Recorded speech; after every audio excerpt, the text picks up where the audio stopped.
Venezuela is pledging to add 25,000 troops to its coastal states to tackle drug trafficking. Now, the move comes after the United States ordered the deployment of fighter jets to Puerto Rico to fight drug cartels and a U.S. strike on a boat that killed 11 people last week. So I want to bring in retired Rear Admiral Mark Montgomery. He's also a senior fellow at the Foundation for Defense of Democracies. Admiral, thanks so much for joining us this morning.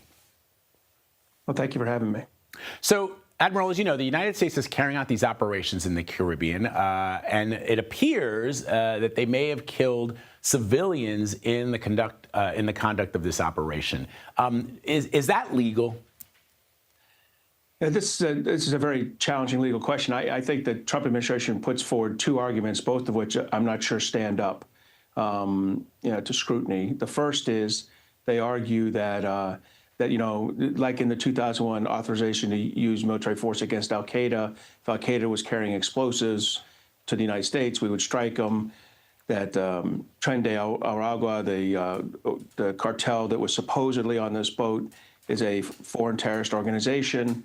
It was bringing something that would damage U.S. personnel, people, the public, drugs, and therefore they're a legitimate target. Very few lawyers, international lawyers, would find that compelling. The Trump administration then says, well, if that's not true, then under my broad Article 2 requirements to defend the interests of the United States, I can do this attack. The only problem is from President Biden on back, including Trump 45, we treated criminal terrorist narco trafficking and criminal organizations like this as criminals who had due process rights. And this kind of strike is obviously not a due process right. And I worry greatly that we don't know who each of these 11 people were. I'm confident there was drugs on that boat. I'm confident there were bad people on that boat, maybe even Tren de Aragua, foreign terrorist organization, designated people on that boat. But I can't tell you all 11 were, and I'm not sure the person executing the strike can tell you that. That's when you start to stand into danger. Right, because if the shoe were on the other foot, if a foreign country struck at a U.S. vessel with American citizens on board, suggesting that they were doing something nefarious, we would want to know what the proof is and what that due process was before they carried out that attack. It doesn't strike me as any different in this case, given especially our laws and our Constitution. The last week, as you know, the President of the United States changed the name of the Defense Department to the Department of War. And I want to play a soundbite for you and get your reaction to it. This is how Secretary Hegseth described it. Listen.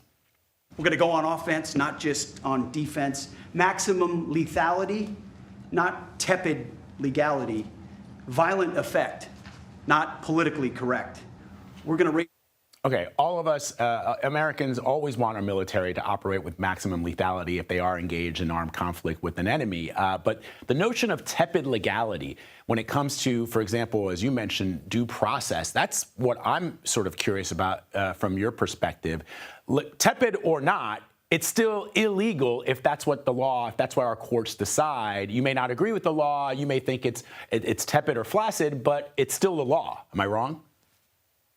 You're not wrong. I think the fact that they pulled down the brief that they were going to give Congress on Friday, explaining what they did, a classified brief, no less, explaining what they did, tells you that they know their story isn't going to play well right now.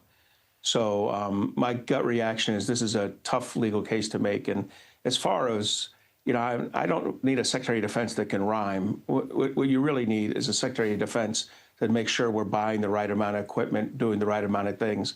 I think that's where Secretary Hegseth should be concentrating his efforts, not on renaming, billets and offices in this case, but instead making sure we have the right military budget for the missions in front of us. It's an excellent point. I want to switch gears before I let you go, Admiral.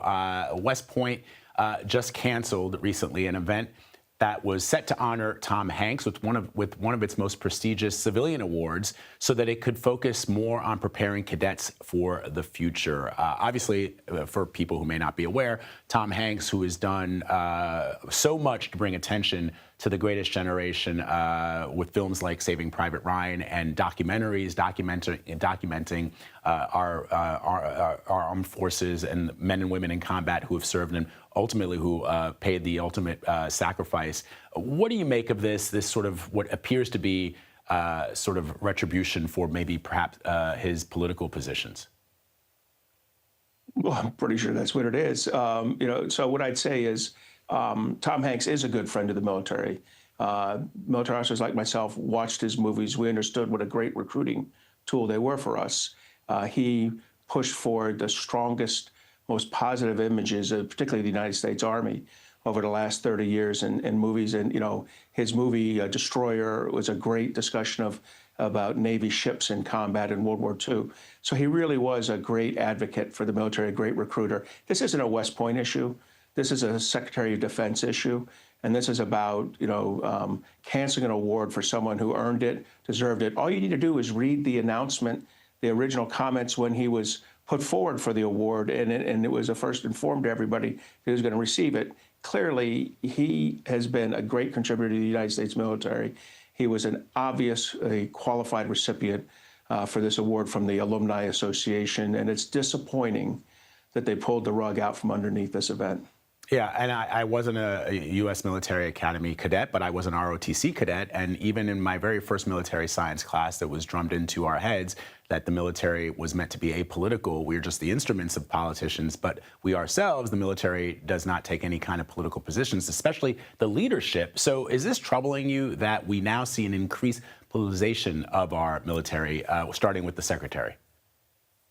I do. I worry about this, almost not the politicization, but the idea of there's some kind of perfect ethos or model. I was ROTC as well. I learned the same lessons you did, and then 32 years on active duty, I saw that in practice. And I'll tell you, the kind of wanton firing of senior female officers in the Navy from their command leadership positions has been completely inappropriate.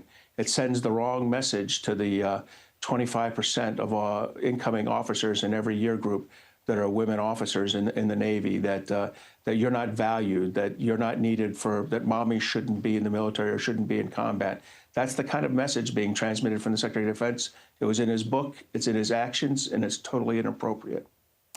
Admiral Mark Montgomery, thank you for your service, sir, and thank you for joining us this morning. We appreciate it.